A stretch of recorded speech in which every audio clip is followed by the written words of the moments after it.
right, are we on? All right. Meeting of the Open Space Committee, October 25th, will now come to order. First thing we need to do is adopt the agenda. Anybody got anything they need to add? Motion to approve the agenda? Second. So motion? Second. All in favor? Aye. Aye. Excellent. All right. So the next order of business is presentation. We have this every year on our vegetation management in the Brisbane Acres. So thank you, Shelter Belt, for coming. The floor is yours.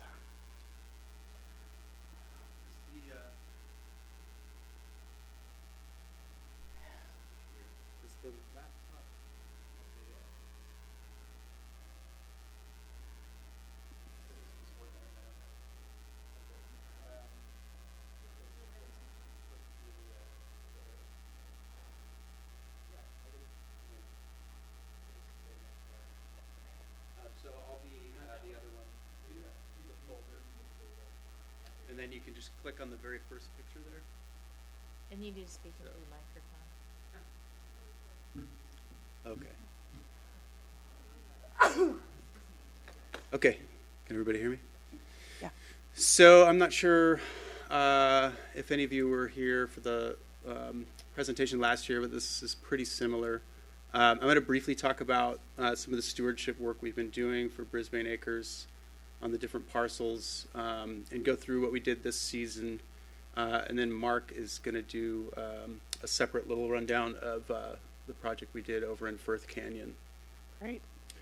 So what we're looking at is just a Google Earth image of GPS track logs that we have all of our people wear, not just for integrated pest management work, but any kind of forestry work. We've been trying to have them wear these trackers more and more. There's no significance for the color changes. It's just something that we do. It makes it easiest for us to kind of like keep track of who's who and who's where, and it helps us for kind of finding better routes throughout the site. And if we run into any issues or anything like that, then we can kind of single out people's tracks. So this is an overview looking down at San Bruno Mountain with all of the tracks for this year's work. And we can go to the next slide. I'll break them down into smaller sections. It'll be a little less colorful and make more sense. But essentially, with these images, you have the choice of doing like a 3D imagery with sort of approximate trees and buildings, or just a straight satellite view. There tends to be brighter imagery and better detail with the 3D ones, but as you'll see in a few slides, I had to go back and forth because a lot of times the GPS tracks disappear under trees and when you go into canyons, and it makes it a little harder to read. So we can go to the next one. So these are just the ends going from east to west through the different parcels. I believe that's Harold Road, and the access going up to the Ridge Trail. You can go to the next one. And then this is moving eastward, and we can go to the next. Same thing. Here's Avenue Alexander with the water tanks. This is generally kind of a good staging point for us. We do a lot of work from this location. And then this last one, it's the satellite view. That's why the mountain is so much darker and the colors are a little bit psychedelic here. But you can see this is where we focused most of our work, our most intense work. It was in a pretty dense area, and that's the eucalyptus area at the end of Margaret and Paul, where the tree work has been done. And that's been kind of an ongoing mission to keep that area cleaned up. We can advance. So, okay, so this is July 10th. So this is looking down at Avenue Alexander. So this is an area that we've worked continuously for a number of years, and it's in really good shape. It's gotten to the point where we can cover a lot of ground fairly quickly. And essentially, we seem to be going after the same plants in fewer numbers, with the exception of fennel. The fennel has remained a little bit of a constant. And the scabiosa is it's not a high priority for us, but when we do see it in areas and it's treatable, we'll treat it. But generally in this area, it's been pulling broom or cutting and daubing broom, and cotoneaster, although I don't think we found a cotoneaster in this area this year. Eucalyptus saplings, again, I don't think we found any this year. It was mainly broom, scabiosa, and fennel in these areas. And the track logs just indicate where people traveled throughout. I think this was probably a 4 or 5 person crew, so we can go to the next one. And so this is staging from the same site the next day. And this is an area that we really wanted to cover because it hasn't been heavily worked in the past, and we just wanted to get a good idea of the overall health of the site. So even though, you know, it's a big area covered, we actually did not find a huge amount of invasive species in these areas. This is actually fairly clean. So this is the drainage is going from Avenue Alexander towards the power lines at the end of Margaret and Paul. And so we canvassed the areas and essentially mostly pulled some broom where we could, and the odd fennel, but overall that whole area is looking really healthy.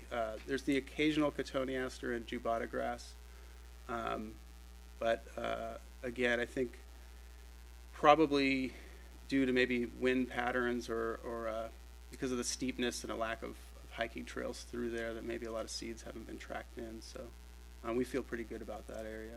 What's the question? Uh-huh. When you're out doing this surveying, are you making note of any rarities that you see, or are you looking at that at all? Sure. Yeah. So if we do come across a rare species, a lot of times, if we're wearing our trackers, we can actually do a GPS point. A lot of our staff uses CalFlora on their phones. We haven't had any this year. I know, at least Mark may know if anything's been tagged this year, but we definitely keep an eye out for things. On this particular slope, the kind of north-facing slope, we haven't found anything this year, but I know there's some potential for some rare plants up there. Yeah. In July, you might not see as much as you would in the spring, but please let us know, because, you know, it helps to build the case that we're continuing to protect and acquire the area. Yeah, for sure. Okay, thank you. And we can advance. So this is going to be, let's see, this is staging, I believe, from above Firth Canyon. And I think this is an area that historically has been mainly large cotoneaster in the past and large patches of broom. At this point, this whole zone is pretty much at a maintenance level, where again, like the previous ones, you can move through and just with an experienced crew, we could just tag small plants. I think very little herbicide was used. Hand pulling is always an option, and essentially going through the grasslands and trying to keep the fennel at bay for the most part. But we only found 1 or 2 significant cotoneasters up there that we treated, and we're expecting them to resprout. So we're probably going to return to those areas and keep an eye on that slope in particular, just to see if it's seeded out. Did you guys do the IV and Firth Canyon, or was that something else? Yeah, there's going to be a whole other thing. So we can go to the next. And similar story here. This is the end of Harold Road. One thing of note here, you may notice a bunch of kind of deeper repeated lines up at the top. I think that's just because we staged up there. We do work for Ramona at the county, and a lot of times we'll access from the Ridge Trail just because it's easier on our crew to hike down and up from there. And also I think we've had some issues in the past with neighbors being a little bit unhappy with what we're doing up there. So it seems to be a little easier from a public relations standpoint if we just access from the ridge trail. And this area is primarily broom. And this has been an ongoing thing. There's still a fair amount there. I would say we've been probably reducing it by, and I would just say like 20% a year, maybe something like that. It's definitely a lot of seedlings that come in. And there's definitely some Monterey pine saplings, I think, that are coming in around some of the bigger trees that have fallen now that they're kind of opening up. So it's an area probably that we would want to focus on a little bit more because Avenue Alexander and the water towers are in good enough shape that I think we could probably focus a little more effort here. And so, Have you seen any encroachment of the fennel in this area at all?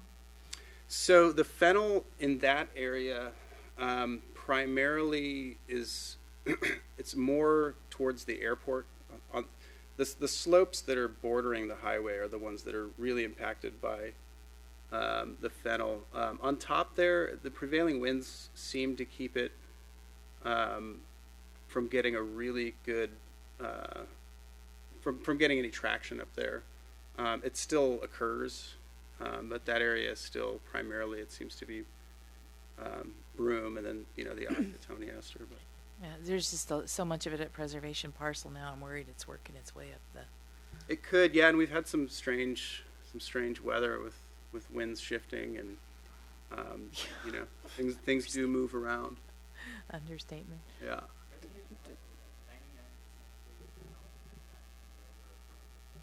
Is that right? I know.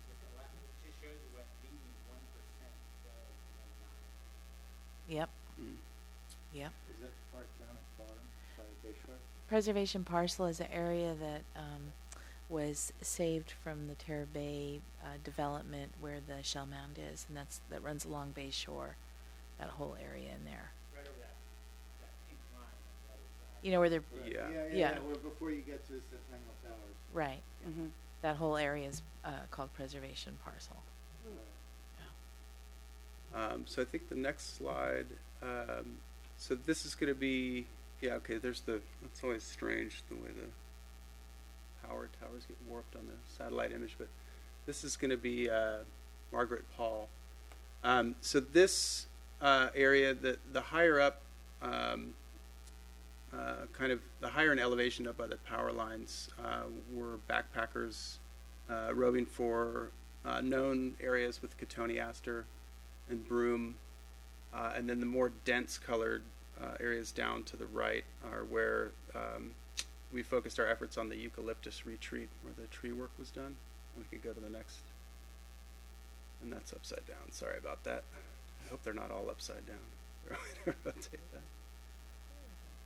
Okay, so so you can look at the lower half of the screen, the kind of bright, more brightly kind of olive green. These are our resprouts and eucalyptus saplings, and there's some acacia saplings in there. This is going to be where the larger trees were removed, and we've been tasked with dealing with the understory and trying to stay on top of those sprouts. So there will be a few slides we can probably move through. That's basically just kind of showing some of the progress of the work. So we can go to the next one. Oh man, they're all going to be upside down. This would be amazing to work like that. We don't do office Yeah, I'm used to fixing chainsaws. I'm not good with computers. Don't use those up there. So here you can see this is kind of a typical area. I think this is very close to the fire road where you have the stumps, and then this actually is not growing off of the stump. I think this is an actual sapling that's come up, and I think the rains are going to be driving a lot of activity, especially now that they're not being shaded out by the larger trees. We can go to the next. This is amazing.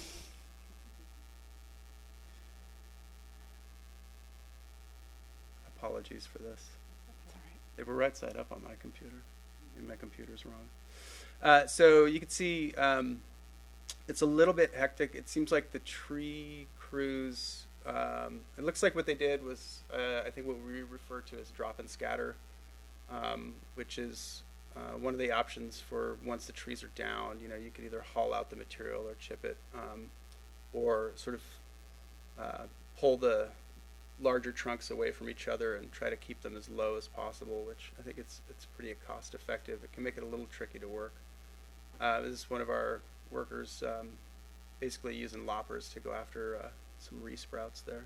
You can go to the next one, which will be upside down. This one's good. So you can see it could be a little tricky. I don't know if you can see down in the lower left, there's some kind of thicker stalks. Those are probably about 1 inch diameter. These might be coming off of trees that were 20 or 30 years old. So there's a lot of juice left in that battery, and they're going to continue to resprout. I think typically we'd probably want to come back every year. What do you think, 3 to 5 years to really get on top of materials coming out of there? Things take longer. We also speculated, most of those trunks seem to be out, so we speculated whether or not the tree actually is. Yeah, that's right. That's right. Yeah, there was. I mean, that's purely speculative. Yeah. It seems like we should have had less. Yeah. Yeah, that's a good point. I remember our crews mentioned that. We can go to the next. So more of the same. Just sort of for a sense of scale, I would say that's somebody kind of sitting down. But generally, most of the saplings and sprouts that we came across were between, let's say, knee high and chest high. So definitely workable without too much labor, but very tedious. A lot of small stalks, and definitely tricky to get the proper dose of herbicide because there's not a huge amount of surface area to work with, and you've got years of root growth underneath that you're trying to get to translocate those materials. You go to the next. We don't really need to rotate these. So this is just an example. So this is, you can see, this is a shoot coming out from near a stump that was cut once, and now it's resprouted again. So this is probably a second year shoot coming up. We ran into a fair amount of these. And then the next one I think will show us treating. There should be a few just kind of before and afters of our methods. If you can rotate them in your head. So you can see, there's not a lot of surface area around the cambium layer of the bark to treat, but all you can do is do what you can and, wear the trees out little by little over the next few seasons. You can go to the next one. So this is, we put red dye into our hand sprayers and daubers, just mostly to help us keep track of where we've been because it can fade pretty quickly.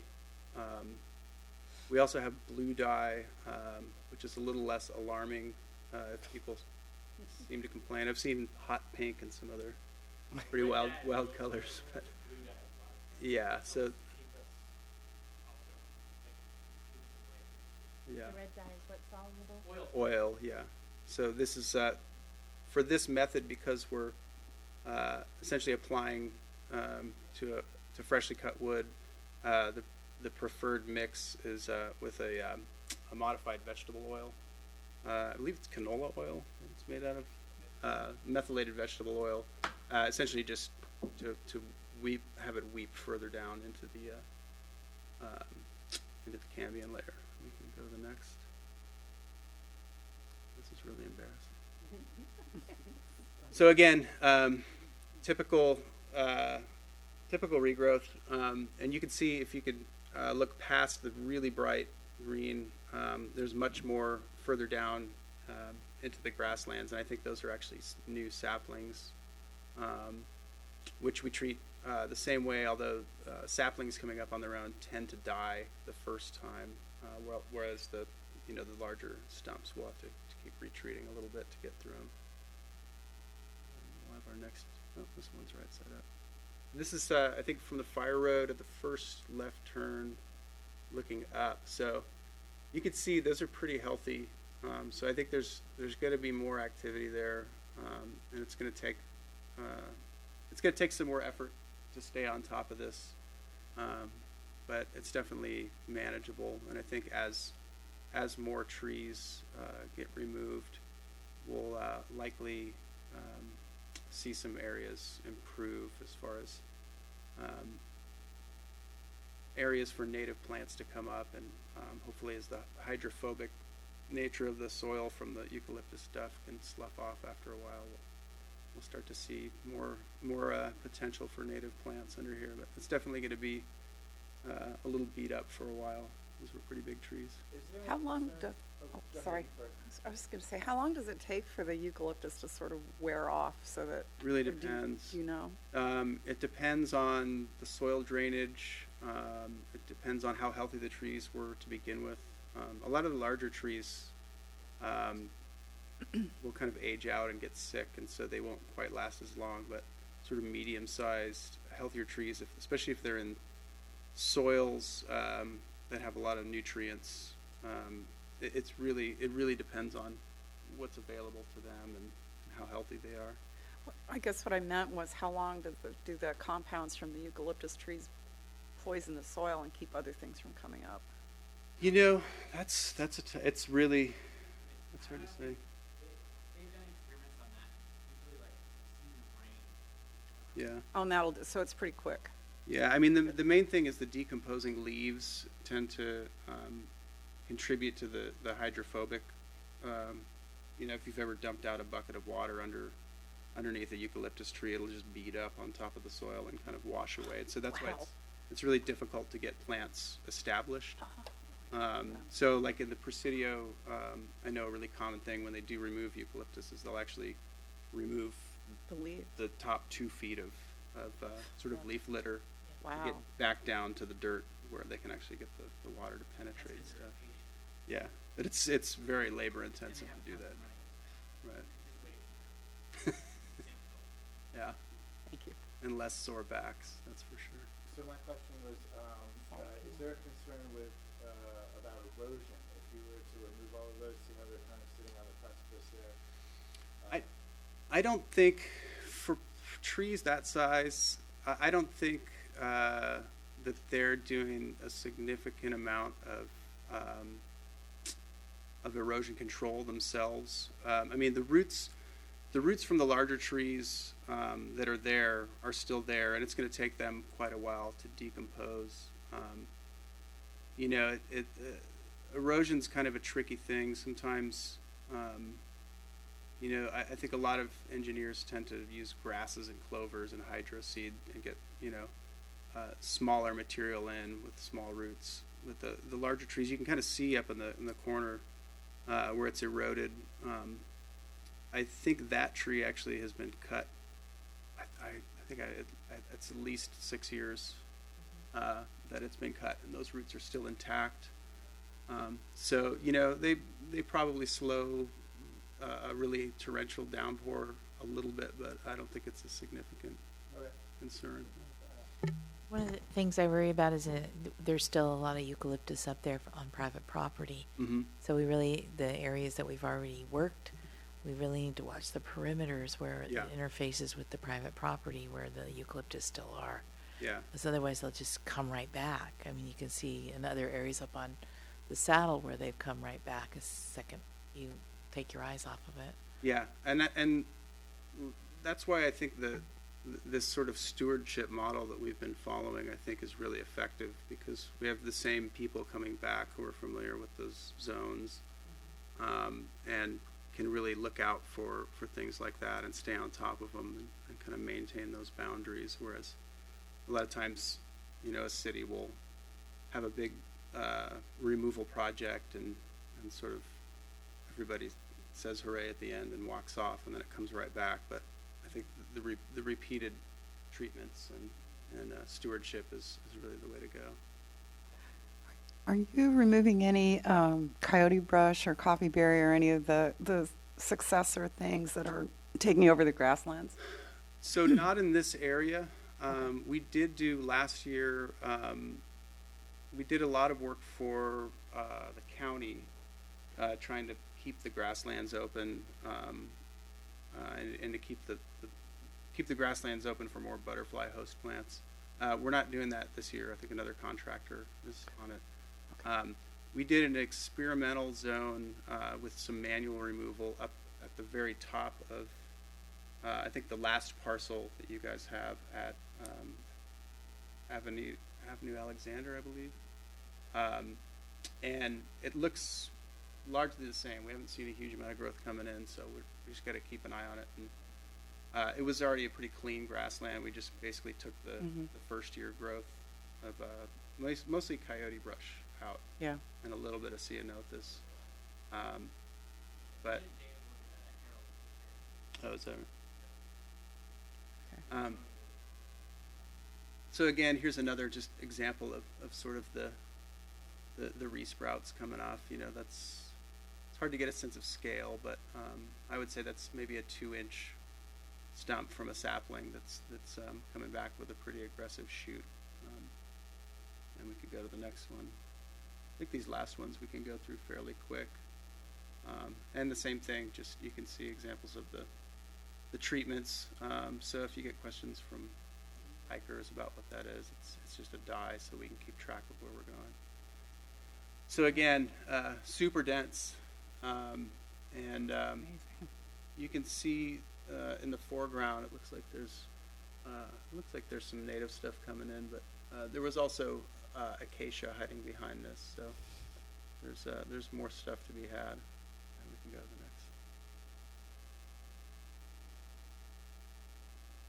Similar thing. Now I feel like I put too many work slides in here, but just so you get an idea of sort of how dense that undergrowth can be, especially like I said, now that they're not being shaded out by those larger trees. And again, as the hydrophobic material washes away, it is good that there's potential for native stuff to come up. And there probably is some good stuff in the seed bank, but it's also going to benefit all of these saplings and resprouts because there's going to be more water going into that system. So I don't want to say it's going to get worse before it gets better, but it's definitely something that we need to stay focused on for sure. And I would put it as a higher priority at this point now that those trees are gone. Same thing, just more of these pictures. And you can imagine, you know, smaller. You can see like this is probably the size of your hand, and then above it, it's a little tiny one. And you know, there's over an acre of this. So it's a pretty slow process to go through and clip all of those. It's a time-sensitive process because when you cut the tree, it'll essentially kind of stop metabolizing at a certain point and dry up and try to heal itself. So you really have to like cut and apply your herbicide within a couple of minutes to get a good dose. And so it's a very kind of regimented, systematic move through the whole area that can be fairly time consuming, and I think that's why some of those polygons we saw from the GPS tracks look so intense in those zones, is that was really where the worst infestations were. Have you guys ever tried copper spiking the roots? I personally haven't. I don't know if Mark knows anything about that. No. Okay. Is that something that people have tried? And I haven't tried it on cut eucalyptus. I do know that copper spikes will kill a tree. Yeah. Because it prevents the uptake of nutrients through the roots. The copper replaces, I forget what, and prevents so the roots starve while the tree's flourishing. The roots starve, and then the whole tree just kind of goes, whoops. Interesting. But I've never done it on. I don't know if it works on eucalyptus or not. Try it on one, not next to your house, but No, not next to anybody's house. It's again, risky because when it goes, you don't know which way it's going to go. So here's a similar example of sort of a typical stump, and really to get the proper dosage, you really do have to cut each one of those and apply a herbicide to get an effective dose. Otherwise, it's a little bit pointless because it's just going to recover and come back. But again, I think a couple of more seasons and it'll start to look completely different there. It looks very different already. Yeah. So here's Wow. you can see, and this is from let's see, this is from one day actually. It was, I believe, a 5-person crew, but the next slide will be zoomed in a bit, so you can see the fire road coming up through there.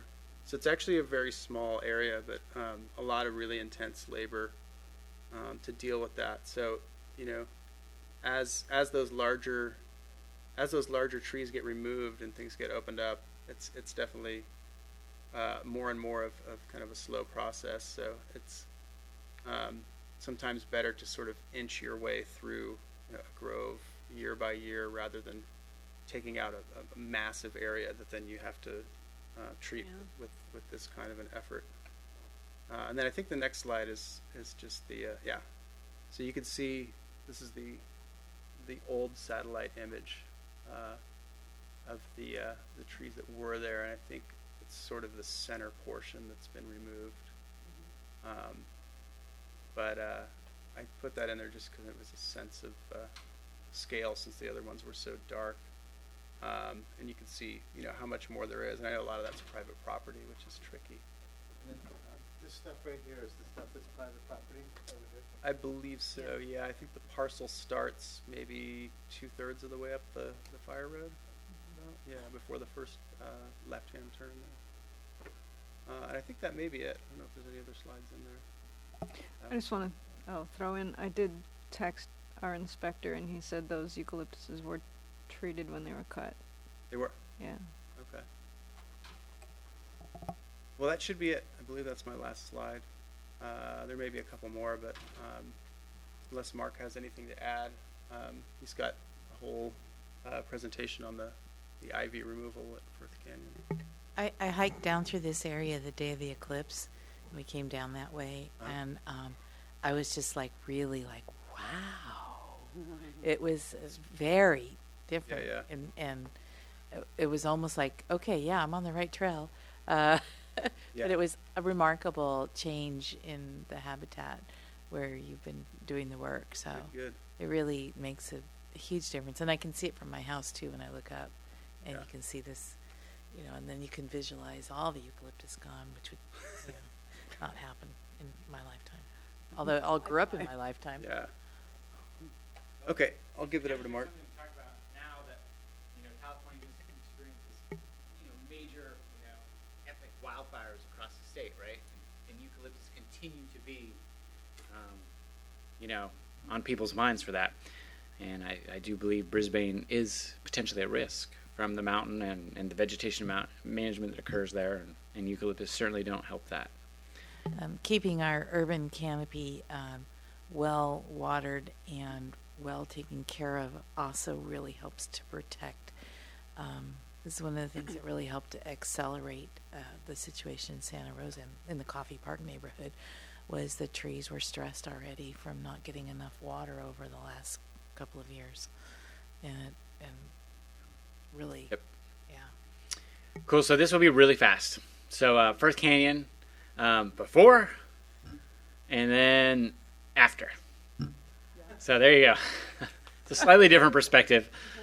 But essentially, you came to us with the idea of what to do about Firth Canyon. So, it's full of ivy.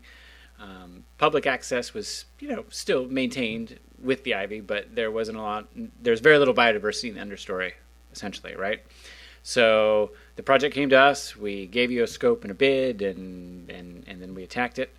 And the main priority was to remove the ivy. And I think that was pretty successful, at least initially. So, next slide. So, at the time, we didn't know there were any locally rare plants. Ta-da! So, in terms of survey or discovery, this was the one place that we found a unique native plant that we did not know occurred. We knew it occurred in the past in San Bruno Mountain, but that's Fiesta flower. So, it's in the Hydrophobaceae, I think. And What is it again? Fiesta flower, Oh, okay. Never heard of it. Philostoma. And it's an annual, so it comes up, and it's very robust if it's got the right conditions, and it can take over. It's kind of prickly, so the little prickles on the leaves allow it to kind of hang on our surrounding vegetation. Not prickly like that will really get you, but just it helps it climb. And as very, very shallow roots, so when you walk through it, it's done uncommon to just rip it up. But in a nice little semi-shaded area like this is where we typically find it too. Oak woodland understory. It could take over, and you end up with tons and tons and tons of little blue flowers in the springtime. You have a picture of it? No, because Oh. well, I mean, we did find it in flower. There was 2 or 3 plants, Cool. and then we collected some seed at the appropriate time, which is now in my desk drawer. And what we'd like to do is reintroduce it at the right time this spring, so it has an opportunity to get going. That'd be great. So, anyway, it was found. I mean, it has historically occurred in the mountain. It's known to occur around the Brisbane canyons in Elizabeth McClintock's flora, but I personally have not seen it on the mountain ever. And I know it used to also be fairly common in San Francisco. Not so many oak woodlands there anymore, correct? And the only place in San Francisco County it does occur is another project that we're working on, and that's on Yerba Buena Island. So there is a oak woodland there that still actually has a really good population. We'll talk about that a little bit at the end. So anyway, moving right along here. Actually, there is a picture. Look at that. So, Oh, cool. this is what happens when you have your employees put together your presentations. And look at them for the first time. Right before the presentation, right before you give them. So there it is. That's not, I mean, as I'd say, typically you would have a very large amount of that, and then you get some more color, but that's kind of swamped out in non-native grasses. And there's also just not that much of it. I'm going to have to go home and look because I have something that looks a lot like that on my back patio. Yeah, cool. Just in the springtime? Yeah. Okay. Is that Earharta? There is definitely a lot of Earharta in Firth Canyon. But there's also a lot of other annuals. And then you have this Specimen Bay Tree, which I think is a community asset, right? I mean, like, people know it. I'm sure, like, kids for generations have, climbed it and swung on it. It looks like it's been around the block, right? At one point, it was that was vying for status as one of the oldest bay trees in the county. Wow. Is it still? I think I so. know, so Yes. Nothing could get older, right? Right. And it has could've discovered. it has been, there's been restoration work done on the tree to preserve it. It is definitely differently shaped now than it was when I was growing up. Yep. Is It it, looks a little Frankenstein with the Yeah. holes on the limbs and. well, because the way that they changed the canyon, it also changed the way that the tree was growing, and the tree has definitely been well used over Good. my lifetime. I mean, there's our dividends, right? Yep. Children's play structures. Yeah. And they're like properly unsafe, like children's play structures should be, in the 60s when like kids could fall and learn, Do that. Not to my do it tailbone again. on that tree. instead of all the spongy stuff we have today. All right, next slide. So there was a slope. There was some mild concern about erosion, but I think we've addressed that with erosion control. And the idea is that we eliminate the English ivy, we have an intermediate coverage of erosion control fabrics, and then we facilitate the conversion to a more native understory in the future over time. And that will take some years and some stewardship, but it gives you, again, an opportunity much closer than some of the acres to have the community see what's going on. And then also, if you ever are inclined to do the community work days again, that's a good spot for it, right?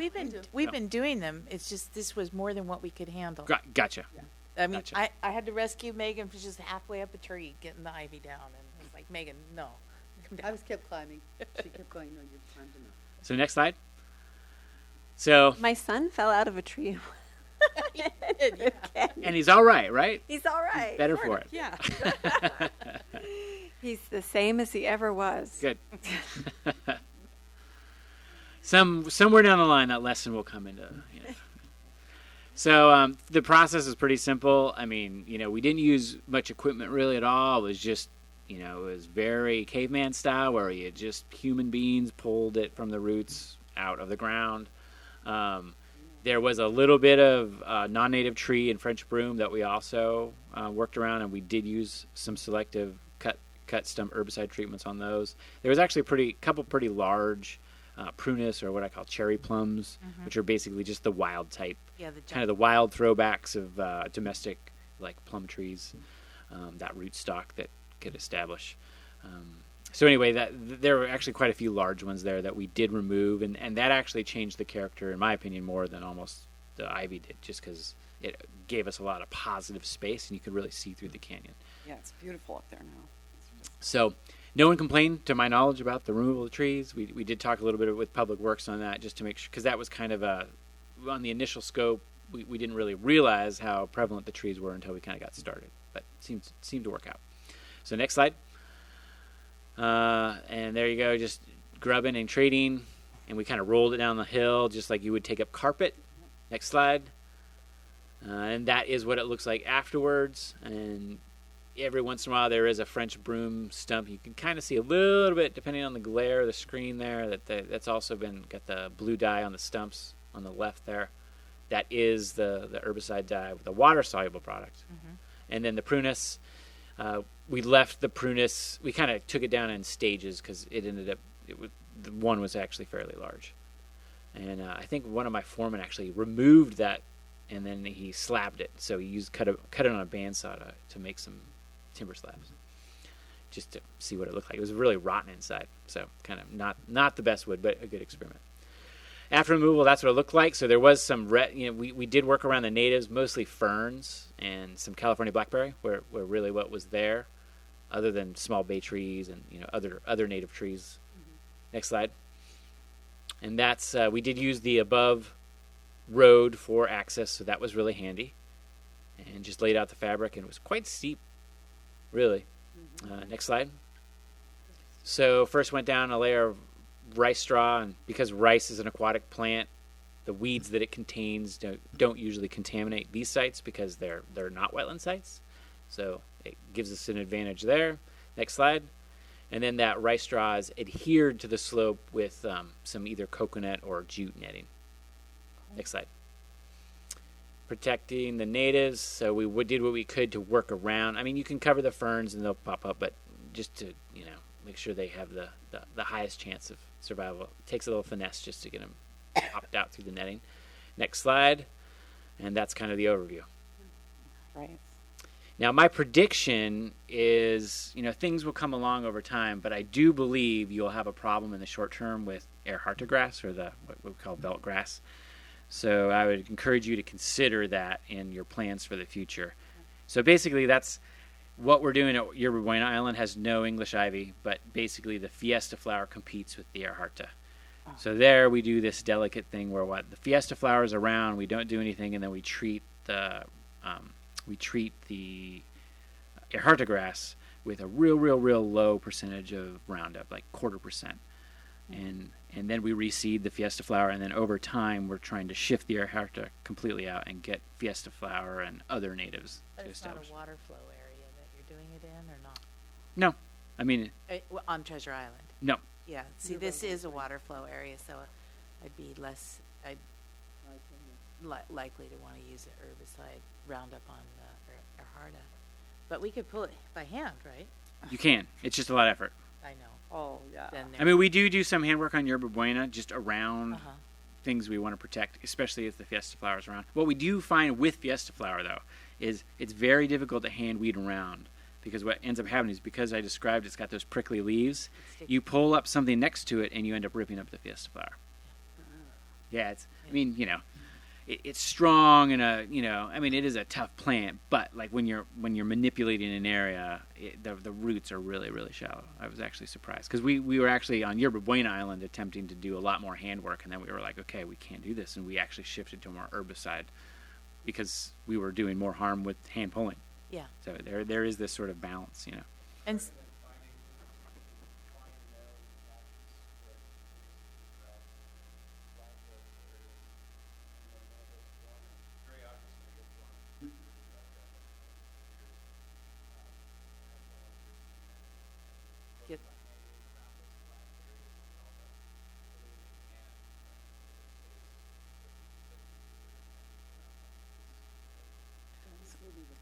So would that mean like midsummer that we would do the workday then? Well, spring and summer. I'd say that the problem with Ehrharta is it really is even though it is a perennial, it rapidly establishes seed as a juvenile, only a couple weeks old. So I feel like most of the treatment strategies for that, I mean, it's almost, we consider it like an insect. Yeah. It's like an aphid management. Like the aphids are born pregnant. So they have rapid generations, over a short period of time. And I think Ehrharta is very like that, which is kind of uncommon in plant management. Most plants, seed once per year, versus something that it's almost behaving as an annual in the way it sets seed, how much, but it's a perennial in that it just keeps going and going and going. And even very small plants, a couple weeks old, will set up a couple seed. So you really have to break that cycle somehow. And it quickly becomes a monoculture. Yeah. Well, yeah. I mean, you'll end up with a turf. Yeah.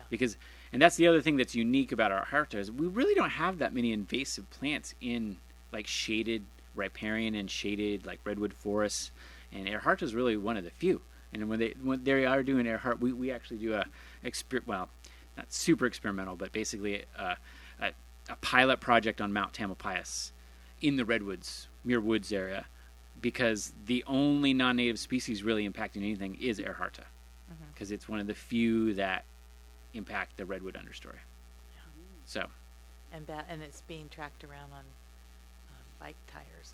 Well, yeah, I mean, people, Everything else. And you do have it's going to be a challenge at Firth because Firth is an urban park. It's not remote. People walk there every day. People take their pets there. Cats wander around. Raccoons wander around probably on trash day, and then you have all these adjacent properties that are managed independently of your goals. Right. So do you have a planting plan that we should look at or anything like that? Not yet. Karen and I have, we were considerably under budget. So, Karen and I were discussing different, things for winter.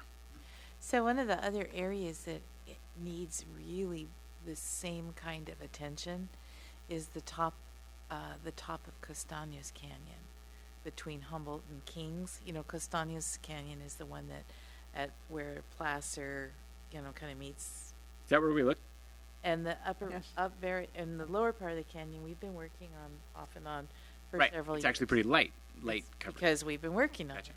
But the very top of the canyon is really difficult to do because it's hard and it's steep and it's really not suitable for the volunteer work we do. I really took a good look at it this year when we did the lower parts of the canyon, and I'm wondering if we could, if everyone's into it, clear out that because we've worked so hard in the rest of the canyon. It'd be nice to be able to get rid of the rest of it at least as a starter. And it's mostly ivy? It's mostly ivy. Almost all ivy. There's a few other things, and then there's some gardener who was using it as a dumping ground for a while for yard trimmings and stuff along the upper side of that canyon. But yeah, the upper part of the canyon is really heavy ivy. The only question I would have about that is whether, if we have extra money, we should devote more attention to the grassland because of the number of rare plants and butterfly habitat and all that. Well, one of the things that's a challenge is we don't have very many oak and bay canyons left after the big fire in 2008 that took out most of Owl Canyon, and we're rapidly losing the big trees in Buckeye because a lot of them were damaged from the fire. That preserving the canyon habitat is kind of really important, and we don't have very many of them left to preserve. Castaños Canyon was definitely a shell mound to the east of it that ran for quite a ways. You can, whenever anybody builds anything, you see it. So it is worthy of. Oh, I'm not questioning that. I'm just saying, grasslands are worthy too, and I'm not sure how to make a decision, but. Yeah. Well, one thing I just say about Firth, to not forget about Firth, is, my prediction is Ehrharta will move in, but there's also other things that could, mustard, radish, whatever's in the neighborhood, right? So it might just take a year also to observe Firth Canyon and see what happens, and then, you know, manage the work up or down relative to what is actually happening at Firth. It might need a lot of work, it might not, but I don't know. You know, it's just my prediction. Yeah. Yes, so we had talked about at Castaños, if we ended up having additional funds, that there was planting, but I think originally, Michelle, you'd asked about putting some erosion control, and Mark had advised that it wouldn't really serve to have natives grow back in there, Right. to put that in there. So, and I kind of saw more of a nexus between spending some of that money in another canyon than doing something completely different. Otherwise, you know, we may have to be really telling council that we were allotted this, we didn't spend it, and we want to take it somewhere else. That's why we were thinking that Castaños Canyon was just kind of a nexus to do that if we have extra. It's fine with me. If the grasslands are under control and being preserved, and we, you know, it really is extra money, then I'm fine with it. Yeah, I mean, I bow to wiser heads on this matter. If we feel that putting the money towards some planting in Firth is better, if we feel the money's better spent in Castaños, if we feel, you know, I'm open to whatever. You know, I just think if you've got it, use it. Well, here's my thought for planting. I think next, maybe not this January, but next January, we have Habitat Restoration Day in the winter for planting, and Sure. work with Mountain Watch to grow the plants this year that we're going to plant next year in Firth, and have have that be a volunteer day. Sure, but we'll type of we'll still need some money for that, right? Because Right. not much doesn't work for free. Doesn't No, grow things for free. but- So But that'll be part of the. Maybe we get plants instead of lunch and a porta potty. You know, Okay. I mean, What a and deal. and that's work that people would really love doing. Mm-hmm. Is the planting. It's very makes you feel really good to plant. Whereas pulling ivy, well, sometimes people really like that too. yeah. N- if it's- Not naming names, but If it's too steep but for it's too volunteers to steep. do. It's Yeah. really, that upper part of the canyon is tough, and it's dangerous. Yeah. And that's what I felt Firth Canyon was dangerous in certain areas. You're a professional. Having kids and adults and everybody climbing all over the place and not being able to supervise them properly, and I would just feel so bad if some volunteer got hurt while we were trying to do one of these projects. When I feel that it's not safe for volunteers to do the upper part of the canyon, so that's why I would rather spend it on clearing out the ivy so that we have something to work with. Than doing the planting. I think the planting is really important, and I'd like us to do the planting. Fine by me. So that was sort of what I have in my head, but it's really up to the committee and to the city. Yeah. And if you want to do the work, because it's ugly work, but you're used to that. But we make things beautiful afterwards. Yes. Yeah, I mean that's spectacular. Beautiful. It really is. We call it that all the time. Yeah. We all Yeah, and it keeps it from going on up the mountain again and again. I mean, the next area that I'd love to have them work on is the canyon that really got destroyed on San Mateo Lane that we never did restore after we took down all those eucalyptus trees. Yeah, that needs a little work Yeah. too. But it's more important to I think to restore I agree. Castaños and Upper Castaños and get a hold on it. Do we need a motion to do this? No, I don't think we need a motion.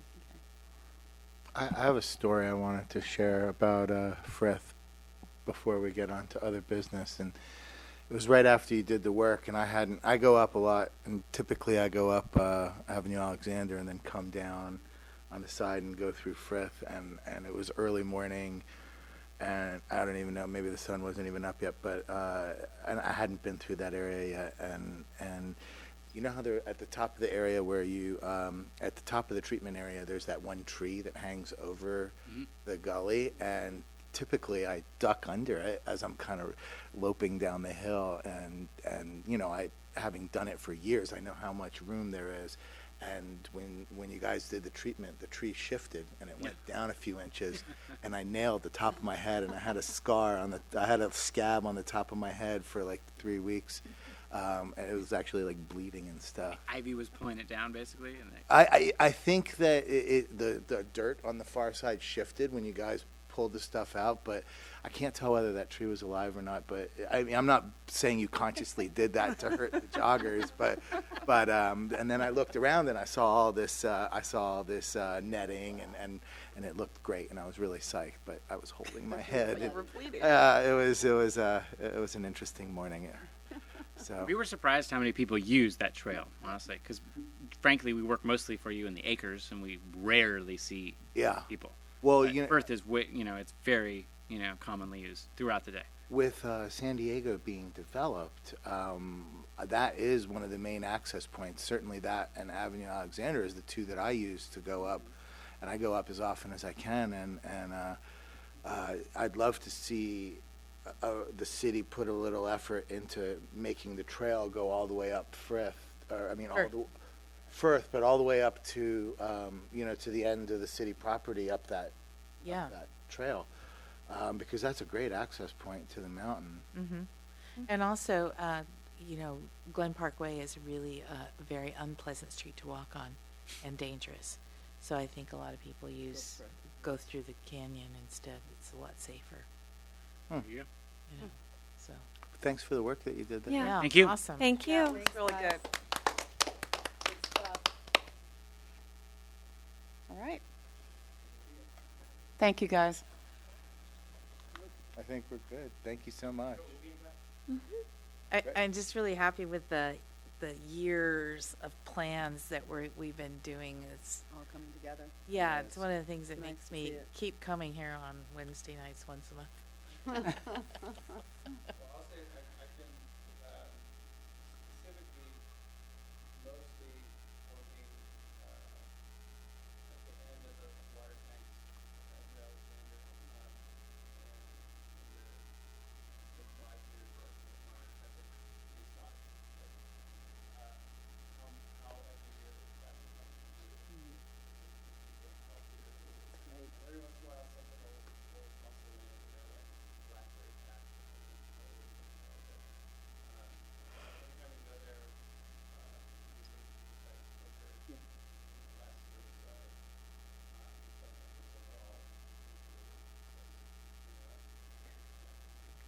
Well, I'd like to thank the City of Brisbane for putting forward the funds that are actually adequate for us to make positive progress when so many other areas are sort of backsliding. Yeah. Thank you, Yeah. staff Barb. and Brisbane. Yeah, and thank the council because we, when the economy turned, that number got reduced when Fred was still involved, and then we pushed it back up, and they let us. So, Yes, Yeah. thank Good you, amount of Brisbane City Council. yeah. Amen. Important. I know. Thank you. Yeah, Thank thanks, you. guys.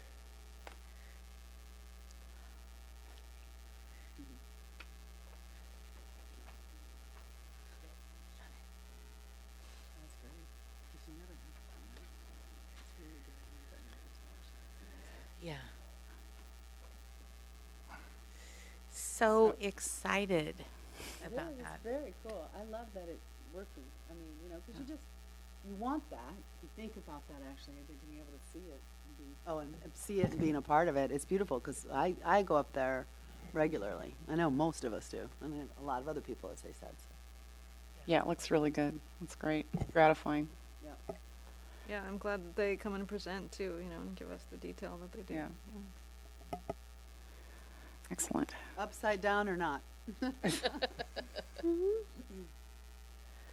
All right, so don't see any oral communications. Next thing is approval of the minutes. I did notice that Barbara was here last time, but her name is not listed.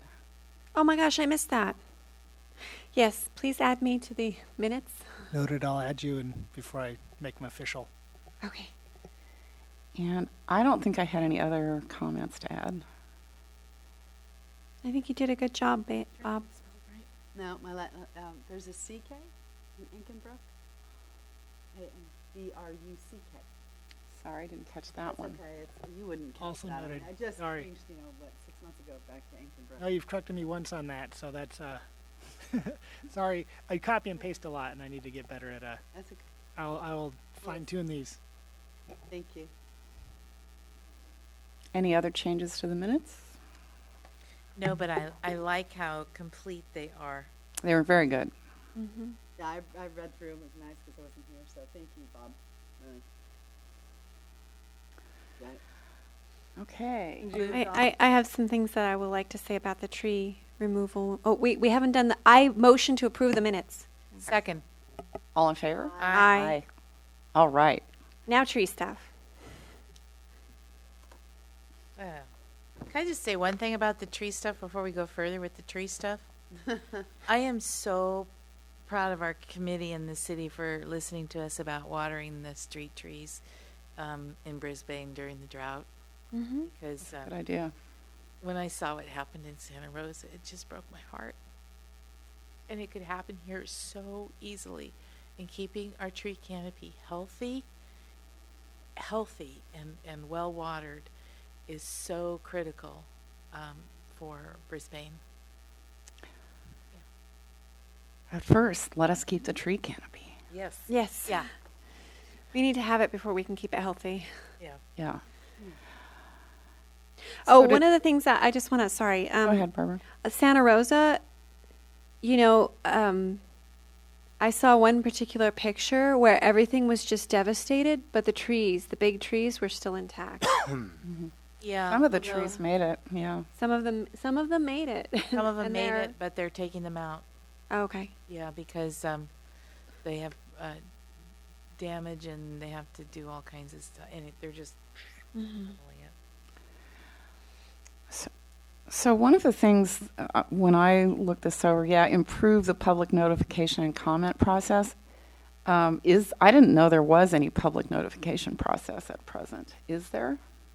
Well, Only for trees in the public right-of-way. yeah, so in the public right-of-way, and Barbara had asked specifically about 217 Alvarado, we put a notice on the tree, and that's what happened there. And it Oh, okay, because I was told it was not noticed. And I walk that street all the time and didn't see it. I mean, I guess I'm not saying it didn't happen. It just wasn't very visible if it did. Yeah, I asked the Buildings and Grounds team leader, and he said 72 hours, and then he maybe in the Oh, future will keep a copy of it that he's written the date, so then he yeah. can improve. But Maybe more than 72 hours, because that's... that can be Could- part of what the letter asked Okay. for. Couldn't Yeah, it be that put would- in the Brisbane City News that goes out once a week Yeah, the email. on the website? I mean, Brisbane we have to website ask- updates? I think we have to ask council. Okay, well, can we add About that to the council notification. letter? Does anybody else have any other ideas about noticing tree removal in the public right-of-way? Yeah, because one of the trees that I was upset about is not a tree that I normally walk by. So if it was just a notice posted by that tree, I wouldn't have seen it. I mean, if you walk by on the wrong side of the tree, you might not see it. It's not... Yeah, I mean, I hope it's facing the sidewalk. I didn't ask for that. But if you clarification. walk across the street, you might notice the tree, but not see the notice on the far side. Right. And so then I almost for- lost my car once that way. I got a 72-hour notice, and I was across the street, and so I didn't see the by the car. notice. Right. That's interesting too. That's a coloring little comment. So we can for- include website Brisbane website notification in this letter? Yeah, so there are street trees and they have one process, and then the tree removals are, well, I don't know if they are noticed, if they are just a tree removal permit. I'm not, Yeah, if it's on private property, it's not noticed. but if in design review, if someone is looking to develop something that needs design review and the planning commission reviews it, those are just noticed that that issue is being, if you Yeah. receive the. It's plan- not noticed separately. Right. I understand that. Yeah. One other thing I wanted to ask about tree replacements.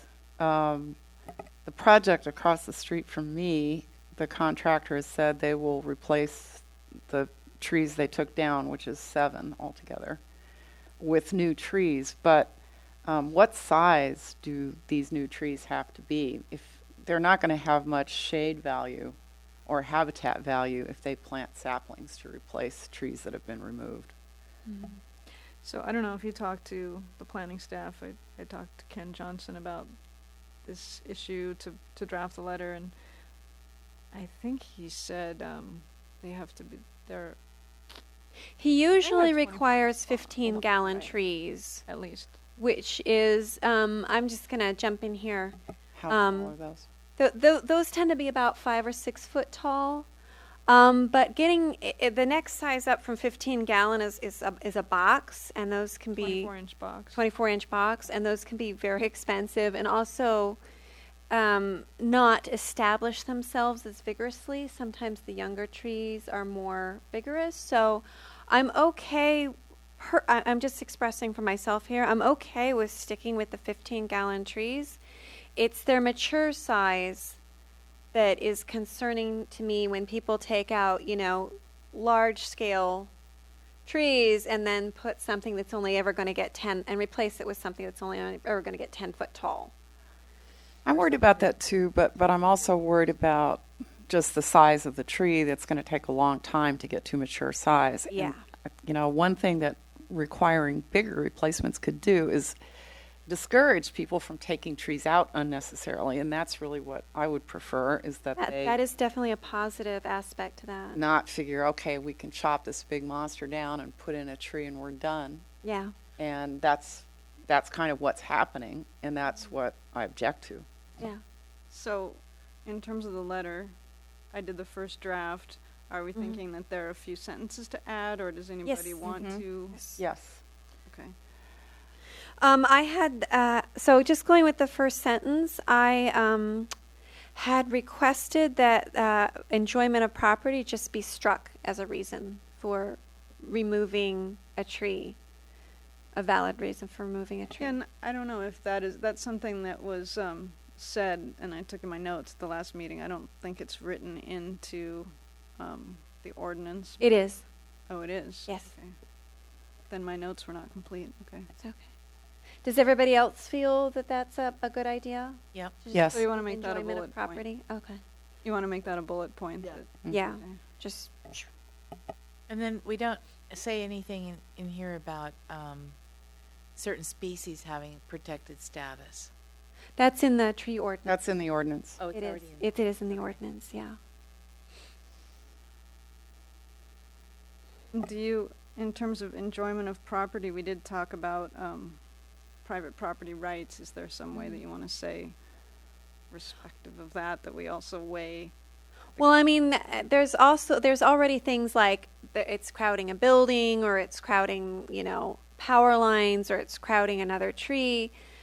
And so there are, I think, an adequate number of avenues for legitimate removal, such that I don't think it's significantly hampering private property rights to say that you can't take it out just because you want to. And to me, that's how I kind of interpret the statement, general enjoyment of your property. Like, I think I'd like my property better. Right. There was one less tree. And that's what I was told is the current policy, that if Yeah. somebody says, I want the tree out, they get a permit, Yeah. right? It's not controversial. So we have, I think one way to approach this is to look at the tree as a kind of environmental asset, the same way that we look at a creek, or like you can't alter a creek, and or a canyon, kind of the protected status of certain things like that that contribute to the overall healthy environment. Not just because it looks better, but because it's creating a healthier place to live, Yeah. like clean water, clean air kind of thing. Right, and we're not that regulatory agency that regulates creeks, but I think Yeah. I think we did. But we are the one who regulates trees, and I think it's a similar thing, as Michelle said. Yeah, So I agree with that. yeah, so I tried to say that the value relative to climate change. But what I'm wondering about enjoyment of property is, and I don't think that if someone says I want to enjoy my property, they remove a tree, because why would some people use the reason that it's a hazard? I think they have to have more reason. But what I'm asking about in terms of private property rights is, let's say the tree is right outside the back. I'm just trying to think of an example. Right outside the back of the property, and someone wants to build a little deck and have a seating area, but has other places to plant trees or other trees. That would be. They have a reason that's in there right now that they can use that isn't enjoyment of property. So I don't. And that is. Encroaching on structures. Okay. Well. Yeah.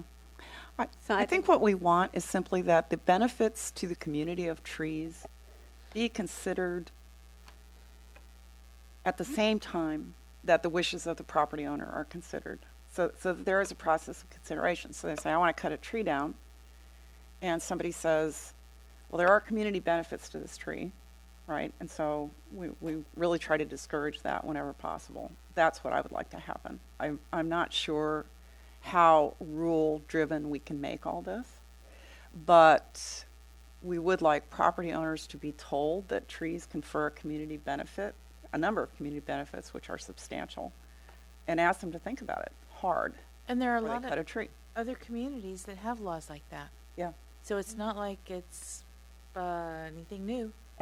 Yeah, and that's I think what Glenn is asking is a little harder than just making rules that then planners, they have the rules and they feel like that's what they follow when an application comes in. So we are asking that we more clearly define. And I think the question then would be, have I said that in this letter, or do you want to say it more emphatically and robustly? More emphatically and more robustly. So does anyone want to edit the letter to? Well, you I do. will. Like I'll that? take a crack at it. Yeah, I mean, I think another thing that we need to say is that the granting of a tree removal permit is not a given. Yeah. Because I totally understand that staff has been executing this the way they understood it, and I totally appreciate that. But I would like to change the expectation going forward. Yeah. Because Greg and I, after 10 years of hating a particular tree, did finally put in a permit and have it out. But that was like 10 years of agonizing for me, and I did not think that was a foregone conclusion. I thought, oh my gosh, this is, So I don't think that even the community has the expectation that their permits are their requests are necessarily going to be approved. So, But that's the expectation that's been happening. yeah. I mean, that's what we want to change. We want the council to tell the department that gives the permits that this shouldn't be an automatic process because trees offer community benefits. It's not just the property owner's wishes. You do really want to ask them to codify that, because personnel could change, and we want the So we need to come up with rules. carry through. It's kind of like this. No, I'm not saying me, but I could say I would enjoy my property more if I could stand there and smoke like a chimney, even though other people live on the same property. Okay? If you happen to have a condo or something. We've made laws like that to protect the public health. Okay? And this is of similar nature. I feel like Karen gets that, and I know. feel like she's trying to I ask know. us for rules. Yeah. So it's it's hard to put those rules in place, but it is something that is, for the public health. I mean, I take a little bit of exception to everyone has an expectation that they can cut down their tree, because individuals may not know what other individuals did. They're applying and hoping, but you don't know that they're all expecting their permit to be approved. Well, I don't think they are. I said if you're speaking about what I said, I said the contractors are opposite. expecting their permits to be approved. Yeah. Because the word gets around. Oh yeah, don't worry about Well, yeah, if they're building. Well, I think the contractors do have, in general, speaking in generalities, do have that expectation because they're fulfilling their highest and best use, So tree, get out of the way. But we're not tasked with supposing what people do and do not think. I mean, we've got reasons for tree removal right here: disease, imminent danger of falling, proximity to existing or proposed structure. We might want to give a specific distance, like within 10 feet. No, that's too far. It should be like 3 feet. Okay, 5 foot, 10 foot. Anybody want to Well, propose a number? At this point, I don't know. At this point, I mean, I guess you want to. I wouldn't quantify that because we're still just trying to get council to say, Okay. yes, let's reopen this, and Okay, and that's maybe fine. we ask that we. You're the one asking me for rules. I know. I'm trying to give you rules. Maybe we ask that we have a role in the process Okay. if they right. reopen the ordinance. So the purpose of this letter is to get the council to reopen it, is what you're saying. Yeah. Right. So, Okay. so we don't need to propose rules here. We need to be persuasive. Yes. Okay. Okay. Sure. And and I think we talked about the bullet points were the things that we thought were issues with the existing ordinance. Okay. So when consider height above surrounding, but we didn't quantify that. We just said. I said 20 or 30 foot trees. Somewhere in there. I'm But I see open. that at this point, this letter is, these are the things that Mhm. don't work with the Okay. ordinance, respective of, of climate change and the issues that okay. need to be considered. Okay. So do you all want me to take a crack at this for Yeah. next Please, meeting? Glenn. Sure. Okay. Thank you, Glenn. Appreciate that.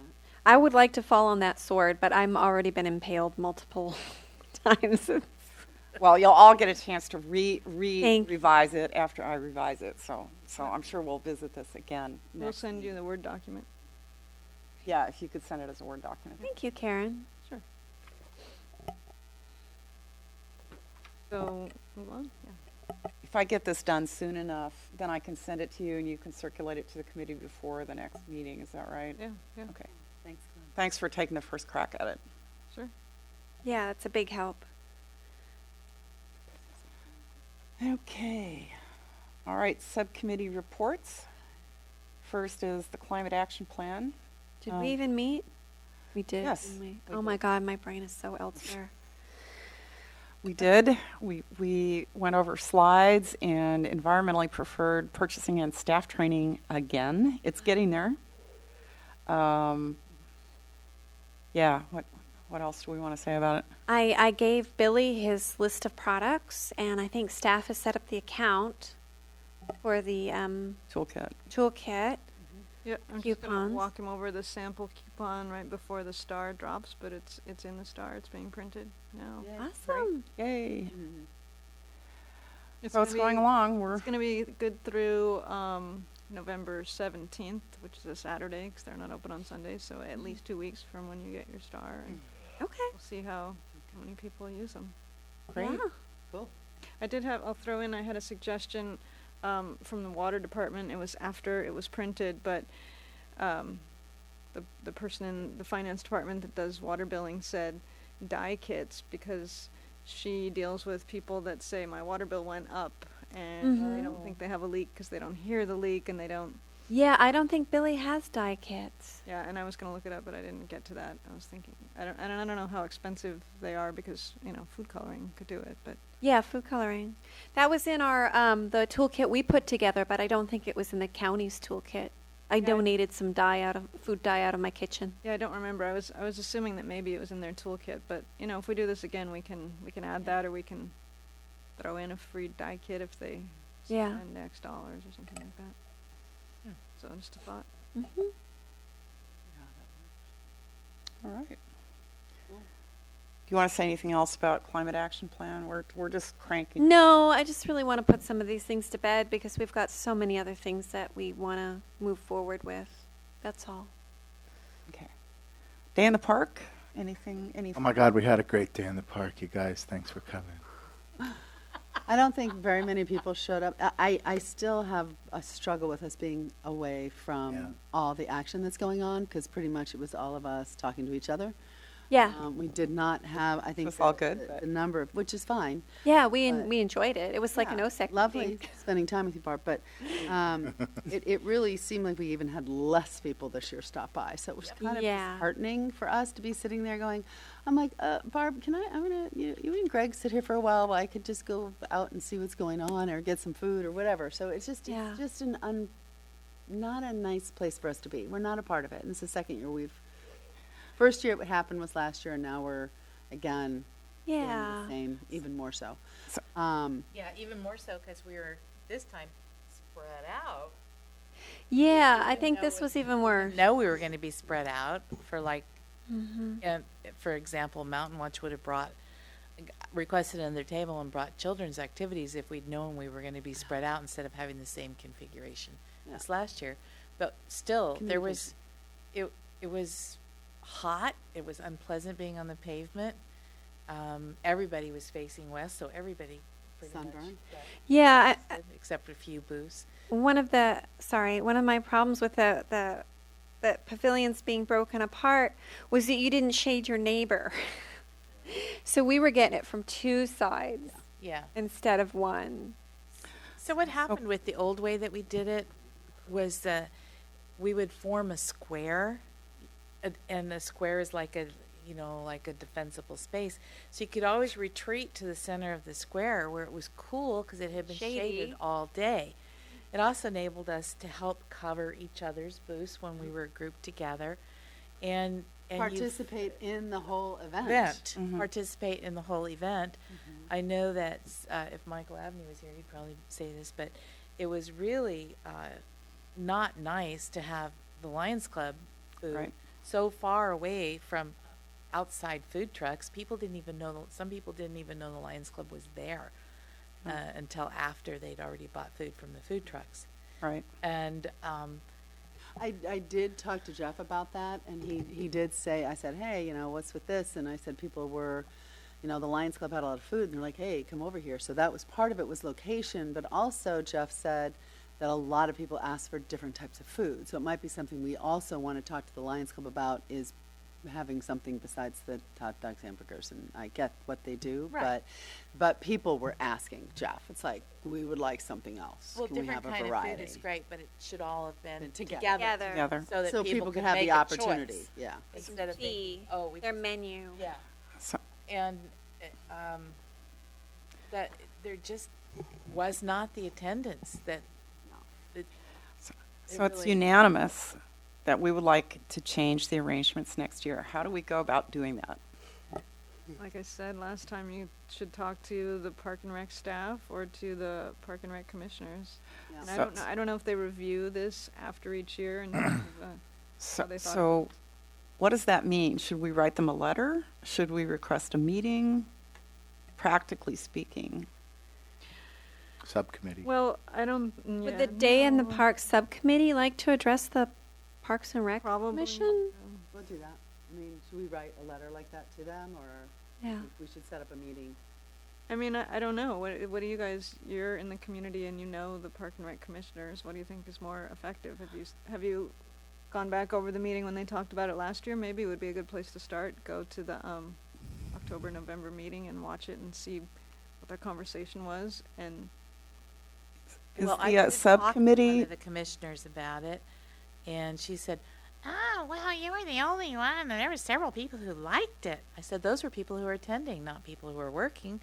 And the other people who liked it were the people running the bar because they were in the shade and they made a lot of money, and had a lot of foot traffic because they were serving alcohol. And we weren't or near. you should get by them. Yeah. Yeah, But well, they were now in a different part completely this year. yeah, they were in a completely different part, so people And didn't even shaded. have to walk past us to go get a drink. At all, Yeah, which is probably what lowered the foot Yeah. traffic to us. I think so. yeah. So, So, and I also said if if other people that had booths nearby were unhappy, that have them.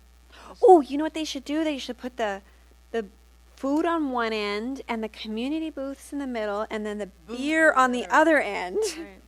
And then they can walk back and forth. Yeah. I mean, the main thing is we should be on the lawn too, I think so. like it was before. It's not that big of a crowd that we needed all the extra space to put it on the street. I think One nice thing, though, I loved it that they put in a gate so that, Yes. unfortunately, I didn't know that until I walked all the way around. Oh, I know, I noticed that. I was Secret like, gate. was that gate always there? I was like, huh. No, it was new. So, could you reach out to them and just say, we'd like to talk to them about it? I mean, and set up and ask them, would you like one person to come to the meeting? Or all of us to come. Or one person come and or the talk? subcommittee, the Yeah. festival If it was subcommittee. a day in the come. park committee, we'd be happy to do whatever we need to do to have this conversation move forward. me reach out to staff, or me No, reach to- out to commissioner staff? Thank you. Oh. That would be great. Yeah. That'd be great. Yep. So the only thing, I do want to thank Bob for all of his work and getting Yeah. it together for us and helping us out, because I know that was just like one more thing you add to your schedule for us. And I do appreciate you talking to the Monday motorbike guys, because they did come even though they were late, which is unfortunate. Again, we didn't have that much foot traffic, but it was very cool. I mean, people really liked it when they were there. And, I know they got some good. I called them a few times that they had the journalists there, and I just kept trying to convince them to bring the journalists to Brisbane down to the park, but it was good. I mean, for them, they had their connection with the police department, which was good for them. Mm-hmm. But again, we didn't have much. Yeah, I think we had like one person come by all day. Two. It was really slow, It was really Horribly slow. slow. And we're all agreed on that, and so I think Anything to make it, because the purpose seems to have diminished. Yeah, what it used to be was like a gathering. And I think what has happened is that there's an effort to try to make it bigger than what it is. Just Brisbane. And it's not working. No. Well, and maybe we don't know the purpose, so we'd like to find that out. Well, What the is purpose that? is Brisbane's Day in the Park to get together and Well, that's what Well, we we thought. thought. But I mean, I'm wondering what the purpose was to move us. But we're not in the park. We're on the street. yeah.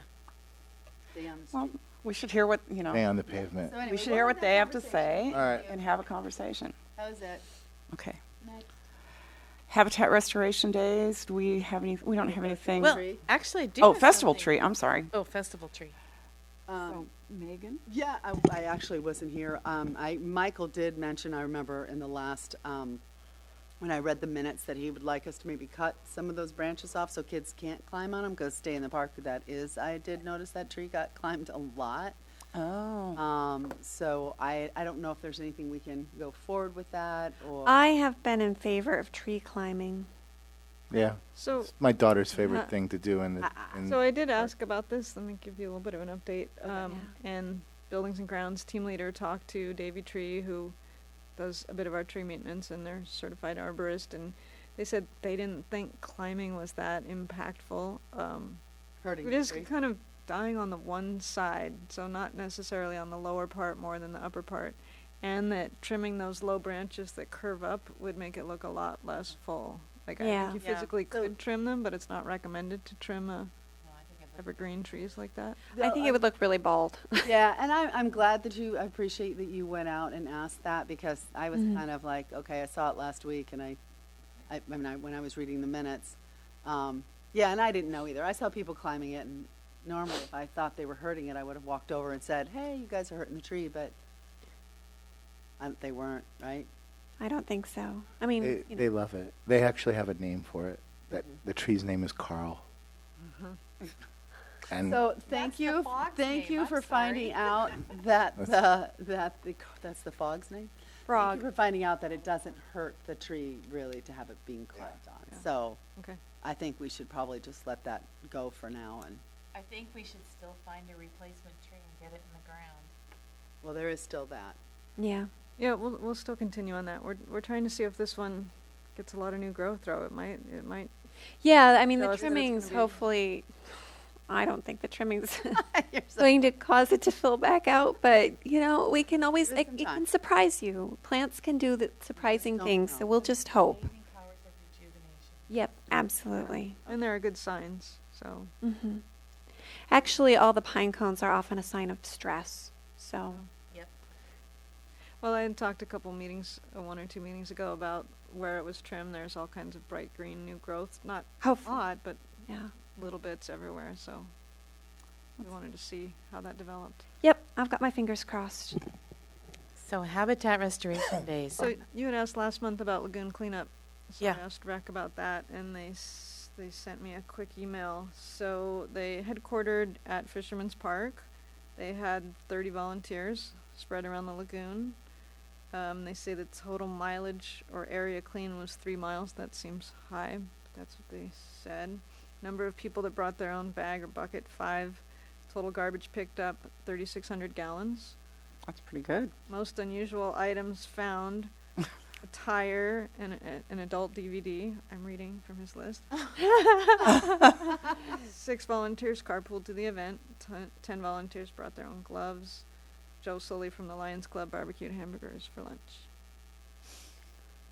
It's a pretty good report. Right? Lovely. So I've noticed in the last week that somebody went along and there's some garbage bags along where they've picked up more garbage or something along Lagoon Way.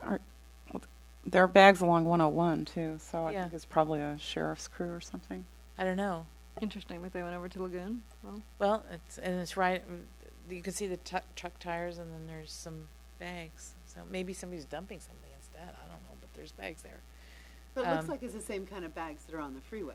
Right. So Yeah. I think they're Are they? somebody Aren't they to- the bright orange ones on the? Yeah. Okay. No, they're some- not the bright These are orange ones. white ones, Yeah. Are they? but they're regularly spaced. Yeah, they're Really somebody- regularly It's a spaced. cleanup operation launched by somebody. You would think that they would have to notify the city of Brisbane, but no. Yeah, I mean, Well, they might an have. To example where 101. they thought they were on Okay. their property and went beyond. I didn't. Okay. Whatever.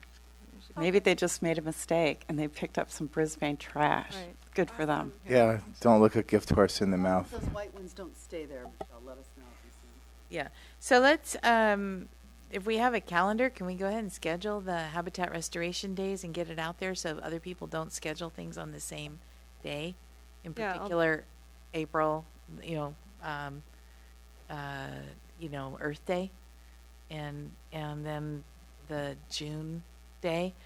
And I really was serious about trying to have a winter planting day. I don't know if this Next winter, right? yeah, I guess January's probably too soon, but Possibly. This yeah. January. yeah, Yeah. it would be nice if we could start a planting or do some planting this January.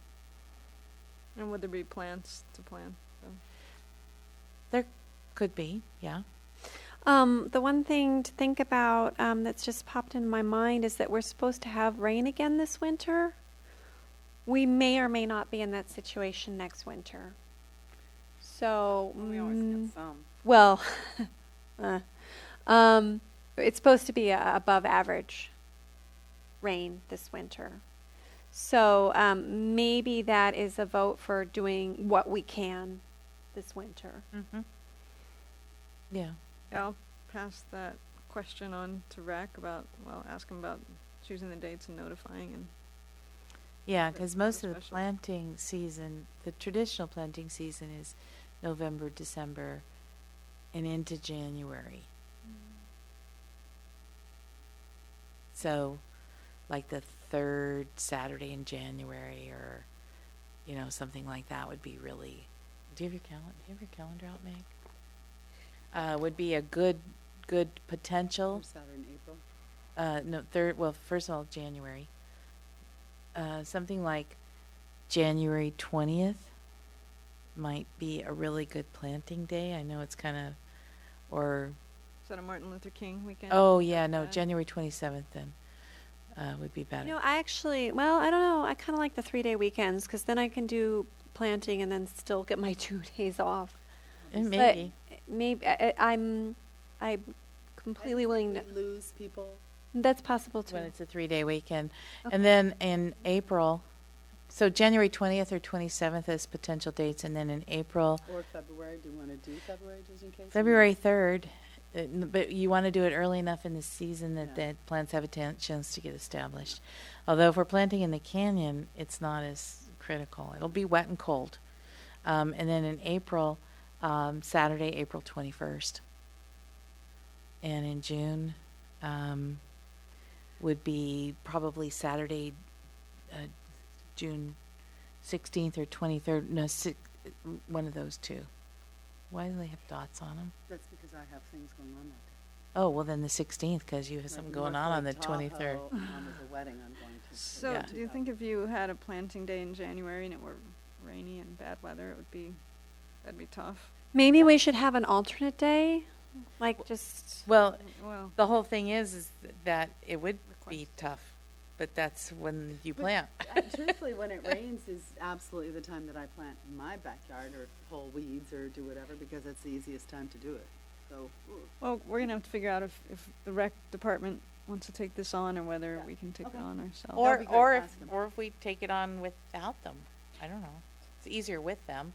Yeah, and if it were a Mountain Watch led thing, I mean, we could talk about funding it if that'd be fun. it It'd wasn't be as fun to get formal. the 3 groups Mhm. together to make it happen. Which is what we normally do. Yeah. February. Yeah. So can we find out? Yeah. Okay. That was it. You don't need to look at any more dates. Mm-mm. Okay, so Lippman Science Fair. Camellia hasn't been here for a while, so we may need another volunteer to do science fair judging. Yeah, I had asked that my name be put back on that since my son is out of Lippman.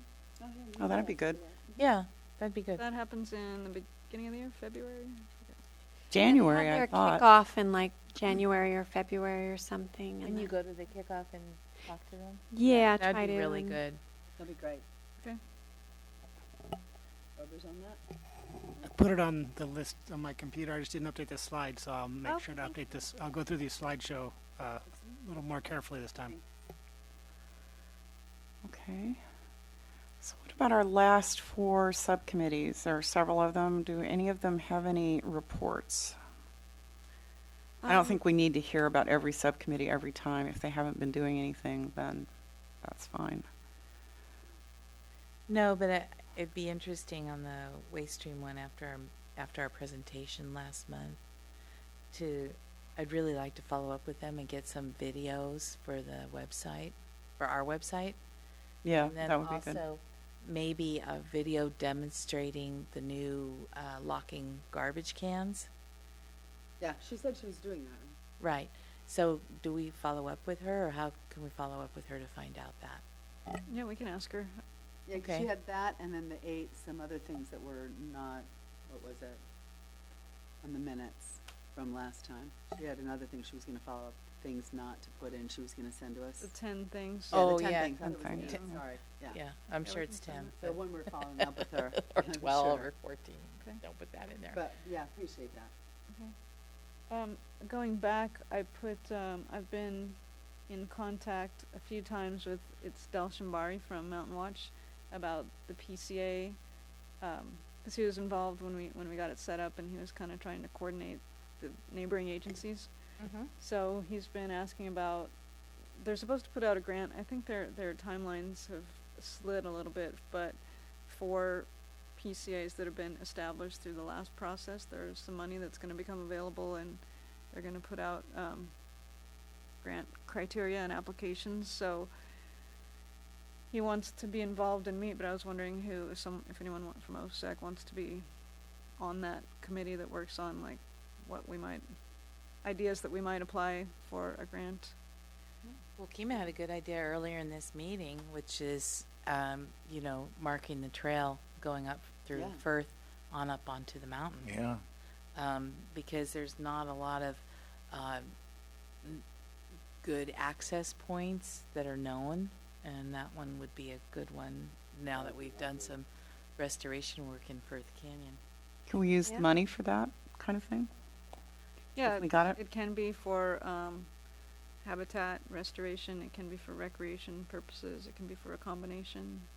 So we could use that for habitat restoration too. Yeah, and it would be really good though to tie it together, a plan to have more planting in Firth Canyon, and also have make sure the access trail is known, from there going up to Ridge Road. Yeah. It is on the new map that we passed out last Right. But it's not marked on the ground. physically on the ground. Right? And- Maybe we should do that first before we put in plants so that Oh. we're not like. Well, taking out plants that we Yeah. are like, oh, well, sorry, there needs to be a post here now. Let's move this precious. I don't No, I don't think think that's Okay. something- Yeah, but. All right. So I see what we're you're not putting up signs yet. I'm asking if anybody wants to be on a subcommittee that works on it. I was just making a suggestion of what this. When is the subcommittee meeting? As soon as we know what the grant application entails. So we're waiting to hear from ABAG that they've released it. Dell is anticipate they have on their website that they would release the materials this year, and the grant would be, the applications would be early 2018. But we haven't seen any specifics yet. But you know, we're Who else? What other? Who else would be participating in it? Is it just for open space and ecology, or is it for? Well, yeah, I mean, Mountain Watch was part of the PCA meetings, and staff, and Open Space Committee. I know, I think Mountain Watch is focusing on a PCA grant for the Dunes area, which isn't in Brisbane. Well, if it's in the same PCA, we ought to all be working together. I mean, Well, I mean, yeah, but we should, as the city of Brisbane, we would want to think about what we'd want in our priority conservation areas. right, but the PCAs are who I mean, Yeah. it's city staff working on it, but you're applying as part of a PCA. Right. Do we need somebody to volunteer? Yeah. All right. Great. Well. Got you down. Thank you. Uh-huh. I will, Del? yeah, I will too. I mean, I'm You guys sort are of on a in it lot. anyway. Yeah, wow. Oh, That- I you was want to gonna say- do it, Megan? Well, I was gonna say I would, because you guys are on so That would be much. great. I'm not because on then that I can one. still You're not interface on with that you much, guys. are you? No, you guys are both on a lot. So, Yeah, You guys fight it out amongst yourselves. no, you guys do it. Well, because I'm looking I for can- someone that big picture is the Brisbane parts, and Well, what that's our what I- priority should be. That's what I think. Yeah, but I'll just talk to you about it. See what Okay. you've done. that'd be good. Because Okay. I'll be looking at it from Mountain Watch's Yeah. point of view too. Yeah, so we'll Yeah. still get the feedback. Okay. I was just looking at the annual rainfall for Brisbane, California, and I'm kind of thinking that maybe we should do our what is it, a planting in February more than January, maybe. Well, we want it in the rainy season. Yeah. The best planting times are November, December, and January, so the plants go in when it's moist and cool and have a chance Yeah. to establish. Mm-hmm. But early February is not too late. I mean, Yeah. it just depends on what. Last year, by early February, it was kind of, you know, like Yeah, I'm just looking at the averages. 0.19 for January. 4.19 for January and 4.2 for February. Okay, Yeah. so either, So whatever we find, yeah, I would say. I mean, for my garden, I plant mostly in March, but those are not Different. natives. they're not Okay. natives. Yeah, so natives have a different timeline. They should. Yeah, I agree. And the canyons tend to spring forth earlier than even the. Yeah, I was just thinking maybe February. The weather's kind of a little bit better, but it's still pretty wet. You never know what you're going to It's also get. closer to the one we're going to have in April, so. Yeah. I mean, Okay, it was a thought. Like right around the end of January, beginning of February would be like Okay. ideal. 20th, 27th, or the February 3rd. Any other subcommittee updates? Okay. Staff updates. No chair and committee matters? Oh, we did that already, kind of. yeah. That's what we've been Okay. to an hour. Oh, I just shared this slide because these workshops are coming up. We put those on social media, and Yeah, I saw it. the 2,181 people reached. So, Wow, that's Yeah. really great. yeah, that's what I thought. So, anyway, just some good news. People in, where did you That's just the statistics that Facebook gives. So, Did you So boost many the people at post? least. no promotion or no boosting. I'm thinking Teresa must have shared it, or somebody that has more. That was considerably high for the rest of, like, when you log on as the administrator for the, usually it's not in the thousands. So, Yeah. Yeah, that's great. weird. yeah, But Teresa must have passed it on to a bunch of people, which is great. yeah, somebody shared it to reach that many people, but I thought it was kind of fun to see. That was just, a couple days without boosting or promoting, that it's actually is getting out there and people are looking at it. So Good. Mm-hmm. And it's great Excellent. that people are interested. yeah, Awesome. Okay. Couple things back on trees. When we talked about tree canopies, you guys had asked about notifying people or doing an education piece where trees need to be maintained to be healthy. So, and we wanted to tie it to the article about the yard cleanup. So it's going to be in the Star. There was already kind of a big article, but we added a few lines about this is a good time of year. Trees need to be maintained. This is a good time of year to trim your trees, and Oh, good. we've got dumpsters to put them in. So I have a question about the yard clamp, which is only like 2 weeks away. Mm-hmm. In the past, they've had the city a number where you could call and the city truck will come by and pick up. Are they doing that again? Yeah. Are they publicizing that? Okay, good. Because the dumpsters, I mean, I can't get stuff to a dumpster it's hard enough to get it up out of the yard. So I just want to Yeah, make they're sure. still doing that, and it has the hours. I saw the draft of the article. It's And when whatever, does the Star go out? the first? And the cleanup day is the Fourth. fourth and Fourth. fifth. Okay. So we may promote it. Maybe we should promote it like now Well, they again could, on the website. I was gonna say on the website or also that weekly thing. Could they? It should be on there too. It might Maybe it's be. gonna be on this Friday. Okay. Yeah, I saw a notification of it somewhere. I think it was on Nextdoor, and it was probably from this because the city updates get posted there, so it's around. Okay. Okay. And somebody had asked about the Monterey Pines at BES. So Yeah. we did send a letter last year in June, but we sent it to BES, to their principal. So I'm thinking maybe it's better to send it to the superintendent of the school district. Yeah. Probably manages the Yeah. budget. Yeah, those trees really need to come down. Yeah, so we'll resend that and make contact with them about that. I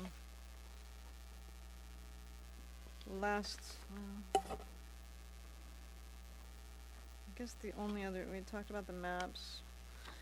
The only other thing was the SMC Alerts. So I guess this came up at the CAP subcommittee, but I'd been asked about, or we'd talked a little bit about the notification the question had come up about Sonoma County that there'd been an article that they had decided not to blast everyone with a call in the county, and so I talked to our public works director, who's also our OES manager, and he said that his understanding was, and the article also said that if they had told everyone there was an emergency, you'd have trouble with emergency vehicles getting in, you'd have everyone leaving at the same time. So his point was, this is a great time to promote, and we do promote, but the SMC alert, because when people sign up, that means I want to be notified of every emergency, and that's the source that we want to use to tell people this has happened. It's a great system.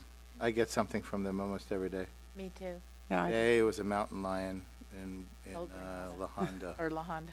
Yeah, it's been mountain lions every day this week. pretty much. Yeah. Yeah. Yeah, So- it was That pretty time, funny. it's that mountain. There we go. I'm here. Mountain lion sighting in El Granada. I was right. It was El Granada. Yeah. Yeah. See, fascinating stuff. So he said it is promoted, but I suggested putting putting a notice in the Star. You sign up for SMC Alert and you'll get notified of. Yeah, they send both an email and a text message. And I think you can choose which, Yeah. if you want both or one or the other. and you can also choose geographically. They can limit it, I think. When I first signed up That's for what they couldn't do in Sonoma County. That's But why that they wasn't decided through not this. to do That it. wasn't through their system like our SMC Alert. It was to just do like the robocall to everyone that they didn't want to Okay. do. So I'm still curious. If there's a fire on San Bruno Mountain in the middle of the night, how do they notify people in Brisbane? I think they plan to use this and say fire on San Bruno Mountain. Okay. I don't know how small of an area, if they can only, it's going to be a message that's going to have to be interpreted, I guess. You know, one thing we had when I was growing up is we had a siren that Yeah. would go off. Like if you pulled the fire alarm, there was a siren that went off in Brisbane, and believe me, you could hear it all over town. And I think that's the exact thing that they don't want to Don't- do if it doesn't affect It's scary. everyone. I don't know. You know what? There's a fire. If there's a fire, if there's a wildland There's fire, everybody, yeah, everybody should know should wake up. that. Yeah, exactly. When you see how fast that happened in Santa Rosa, I had friends that live in the Coffee Park neighborhood, and they had like Minutes. I've minutes. watched it all too. There's different staff you should talk to if you want a different system, but, and I'm not the person to No, I debate know. how Okay. we notify people. Thinking about safety. That's all. It's a tough one. And so is We're everyone, Fear you know. right now. Yeah. We're coming from fear. Yeah, Yeah. even that night here in Brisbane, it was really strong, and you could hear the fire engine going around looking for fire at 3:30 in the morning. Yeah, probably after that happened, they. Oh no, they got so many calls that night. The first night it was happening up in Santa Rosa, Brisbane filled up with smoke. Oh yeah, people were asking, is something burning here because it's the smell is so strong. I like the siren idea actually. I think it's a good Yeah, one. I mean, you knew when it was a true emergency. It wasn't like they set it off, And again, not my area of expertise. I don't want to debate it, but we've had lots of fires along Bayshore, and it hasn't mean everyone in town had to be evacuated. No, of course not. And I So- wouldn't use a siren for something like that. It's just like how we have the coastal warning, like they have tsunami Tsunami. warning, Tsunami warning, yeah. sirens along the coast and stuff like that. I'm kind of like that. So what day are we going to have our next meeting? The day before It's- Thanksgiving? Not. I thought we'd set another meeting date already. No.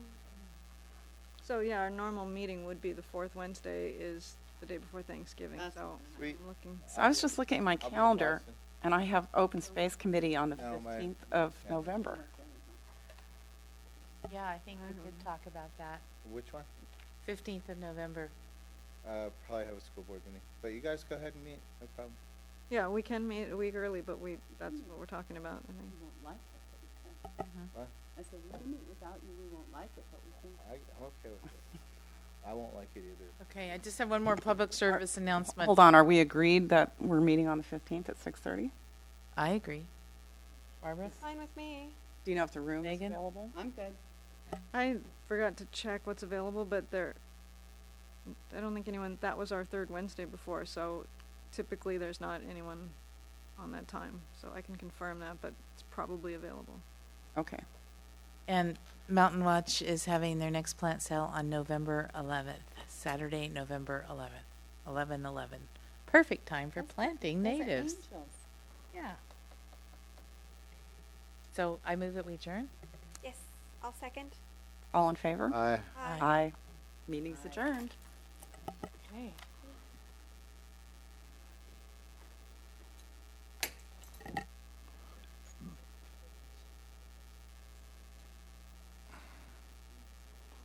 Yeah, I won't be at the next meeting. Sorry, guys.